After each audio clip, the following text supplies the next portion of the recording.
It's a rainy Tuesday in Berlin, March 15th, 1921. A man leaves his apartment, intending to purchase a pair of gloves. Another man approaches him from the opposite direction, recognizes him, crosses the street, closes in from behind, and shoots him at close range in the nape of the neck. On a busy street outside Hardenbergstrasse 17, the man dies instantly.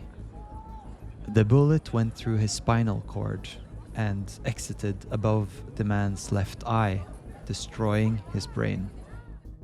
At first, the perpetrator stood over the corpse, but, forgetting his instructions, he ran away. The man who was killed was Talat Pasha, former Grand Vizier of the Ottoman Empire and the main architect of the Armenian Genocide. He was the primary target in Operation Nemesis, a revenge plan against the members of the Ottoman imperial government responsible for the Armenian Genocide. The killer was Armenian student Soghomon Tehlirian, member of the Armenian Revolutionary Federation, the party that planned the operation. This is the story of the group who decided to take justice into their own hands and avenge a people who had gone through one of the worst atrocities of the 21st century. This is the story of Operation Nemesis.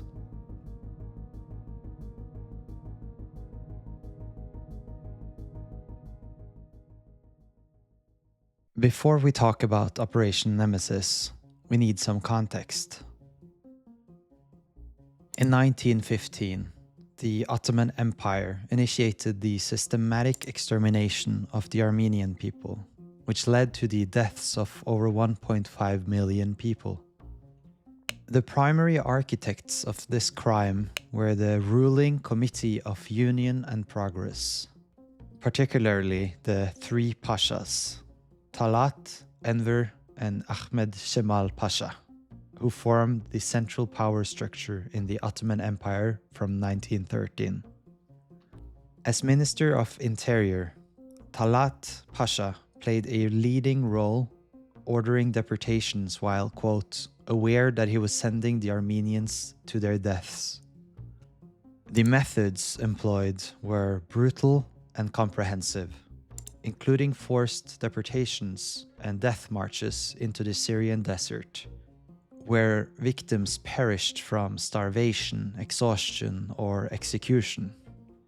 Mass killings, systematic rape, and outright massacres near the front lines were also prevalent, with the special organization guarding the convoys of mostly women, children, and the elderly. Following the atrocities, perpetrators actively denied the genocide, claiming military necessity and systematically destroying the evidence. Post-war trials were largely ineffectual, allowing many leaders to find refuge abroad. Beyond the genocide, the September days of 1918 in Baku, Azerbaijan, was another important precursor to Operation Nemesis. During the Russian Civil War, the Armenian inhabitants of Baku were massacred by Enver Pasha's army of Islam and their local Azeri allies when they captured the city. Estimates of the dead range from 10,000 to 30,000 Armenians, with some sources suggesting up to 50,000 of Baku's 70 to 80,000 Armenian community were killed or deported. The Armenian Revolutionary Federation, or ARF, also known as Dashnaks, was established in 1890 with a platform centered on social justice, democracy, and national self-determination for the Armenian people. They played a pivotal role in the establishment of the First Republic of Armenia in 1918. During the 9th General Congress in 1919, the question against those responsible for the Armenian genocide was on the agenda. Despite strong objections by some, the Congress decided to, quote, mete out justice through armed force. This secret resolution was formally designated as Haduk Gords, or the Special Mission. The decision was likely driven by the extreme circumstances of the genocide and the perceived failure of conventional political and legal avenues to deliver justice. Operation Nemesis was meticulously planned and executed. Shahan Natalie, working closely with Grigor Merzhanov, led the group responsible for the assassinations. Natalie identified Talat Pasha as the primary target, referring to him as number 1. Soghomon Telirian was assigned to kill Talat with the instructions: you blow up the skull of the number 1 nation murderer, and you don't try to flee. The aim was to turn Telirian's trial into a public indictment of the genocide perpetrators. At its core, Operation Nemesis was driven by a desire for vigilante justice and revenge. The operation emerged as a direct response to the international community's failure to prosecute the masterminds of the Armenian genocide, a failure that symbolized the world's indifference to Armenian suffering. Before we continue, if you're enjoying the video so far, please consider liking it and subscribing to the channel. Now back to the video. Operation Nemesis identified and targeted key Ottoman officials deemed most responsible for the Armenian genocide. These individuals had largely evaded justice. Talat Pasha, the former Ottoman Minister of the Interior and Grand Vizier. He was widely regarded as the main orchestrator and chief architect of the Armenian genocide. Enver Pasha. As Minister of War, Enver Pasha was one of the 3 pashas who formed the center of power in the Ottoman Empire and bore significant responsibility for the genocide. He notably ordered the removal of Armenian soldiers and officers from their posts in February 1915. Although marked for assassination by Operation Nemesis, he was killed in battle with the Soviets in 1922 before the ARF could act.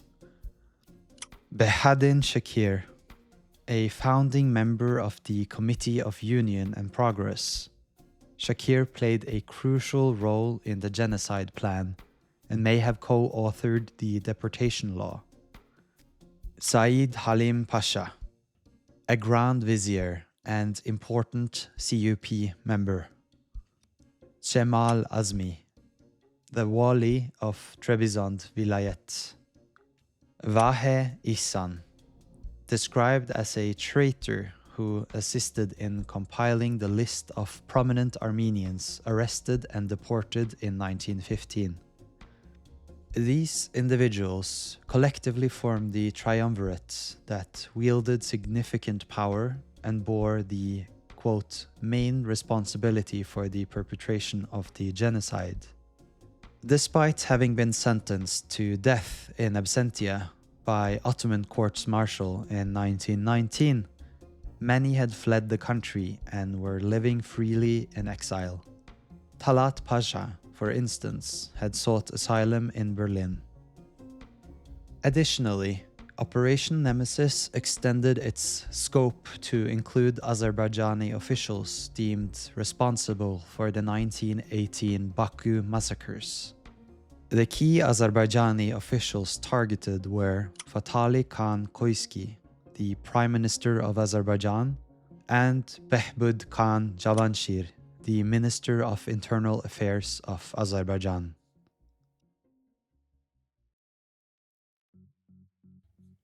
Between 1920 and 1922, a clandestine cell of the Armenian Revolutionary Federation carried out 7 targeted killings as part of Operation Nemesis. The following is a timeline of the assassinations. On June 19th, 1920, in Tiflis, present-day Tbilisi, Georgia, Aram Yerganian and Misak Kirakosyan opened fire on Fatalik Khan Koisky and Khan Makhmadov near the central Erivansky Square. Koisky was assassinated and Makhmadov was wounded. On March 15th, 1921, Soghomon Tehlirian intercepted Talat Pasha on a Berlin street and shot him at point-blank range.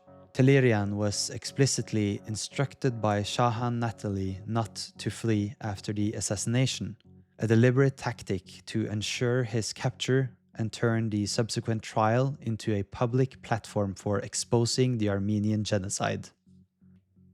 On July 18th, 1921, in Constantinople, Behbud Khan Javanshir was accompanied by his wife and two brothers returning to the Pera Palace Hotel through the park after an evening at the Tepebashi Theatre.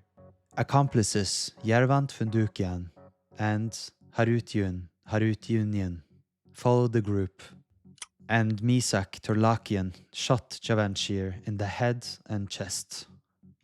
On December 5th, 1921, in Rome, Italy, Arshavir Shirakian assassinated Said Halim Pasha while he was in a taxi on the way home. On April 17th, 1922, in Berlin, Arshavir Shirakian and Aram Yerganian encounter Asmi and Shakir walking with their families on Ulandstrasse. Shirakian managed to kill Jamal Asmi and wounded Behedin Shakir. Yerganian then pursued Shakir and killed him with a shot to the head. On July 25th, 1922, in Tiflis, Soviet Georgia, Stepan Dzajijian, Artashes Gevorgian, and Petros Ter Pogosyan assassinated Jamal Pasha.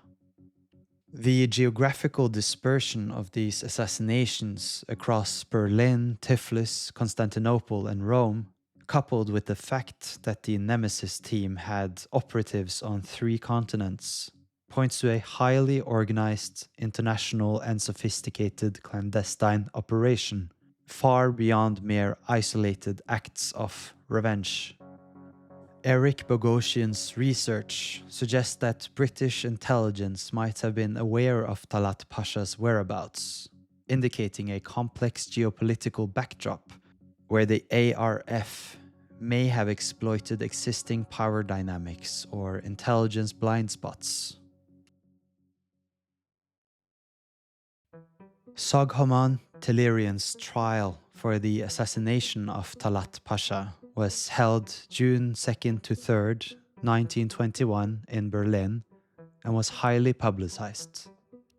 Tehlirian openly admitted to the murder. However, his defense did not attempt to deny the act.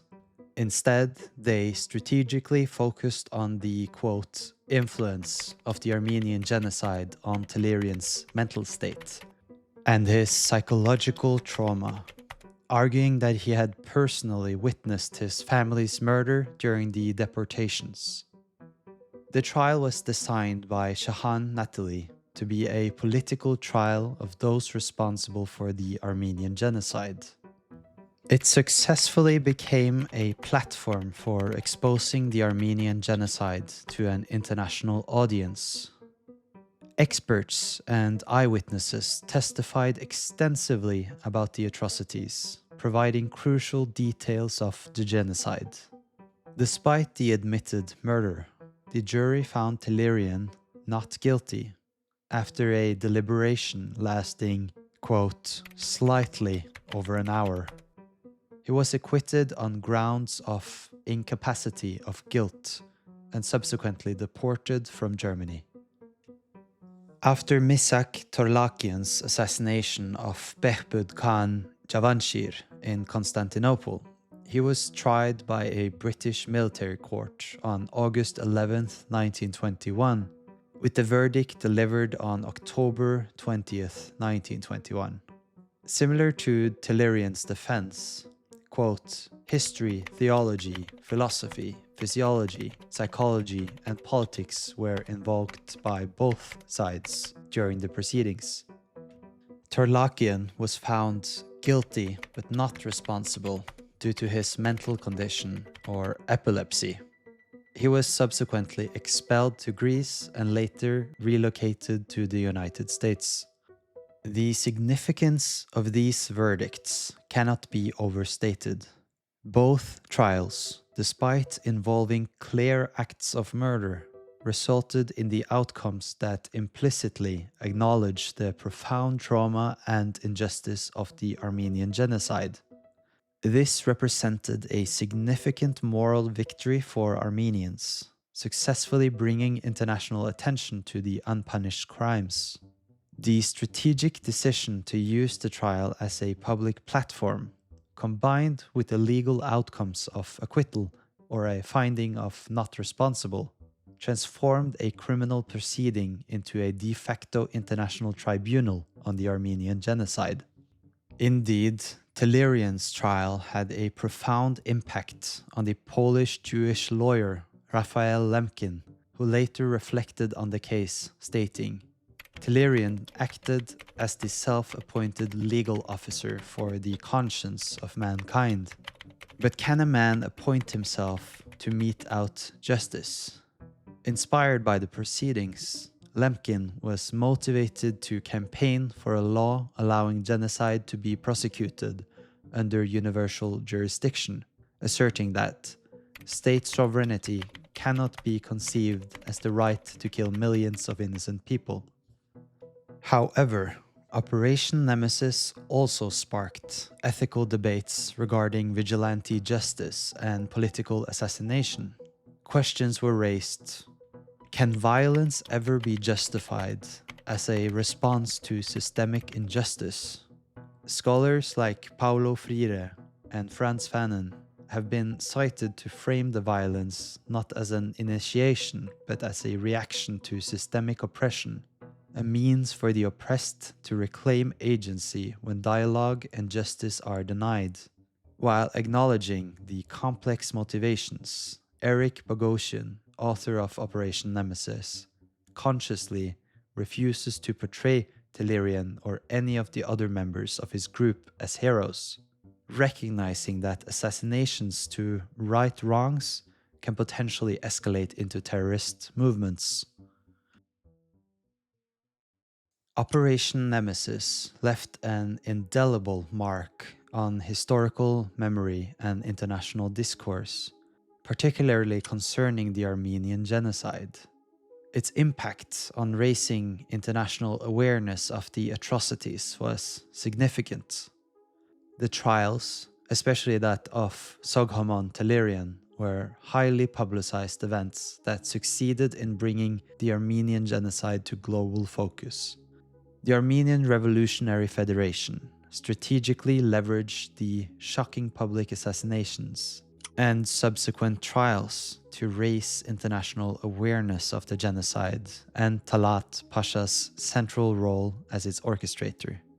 This concerted effort effectively reignited discourse on the atrocities of 1915.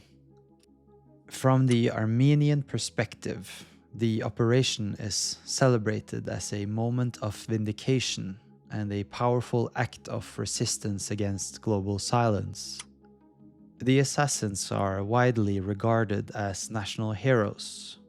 This enduring reverence was underscored by the unveiling of a monument in Yerevan in 2023 dedicated to the Armenians who participated in Operation Nemesis. Conversely, Turkish and Azerbaijani entities immediately condemned the Yerevan monument. Turkey views Operation Nemesis as a terrorist activity, with Turkish officials accusing Armenians of resorting to terrorism to define their identity. Further solidifying their counter-narrative, the Turkish government passed Law No. 882 in 1926, which assigned property belongings to, quote, fugitive Armenians. to the relatives of the assassinated CUP members. The contemporary relevance of Operation Nemesis is highlighted by the ongoing historical debates surrounding the Armenian genocide. Turkey continues its policy of denial, even as many countries, including Germany, France, the Netherlands, Belgium, and Switzerland, have officially recognized the Armenian genocide. The operation compels a grappling with, quote, uncomfortable truths about justice and morality, highlighting the enduring battle over historical narrative and its geopolitical ramifications. Thanks for watching this video about Operation Nemesis. If you enjoyed it, please consider liking the video and subscribing to the channel. Also consider checking out my other videos on the channel. See you in the next one.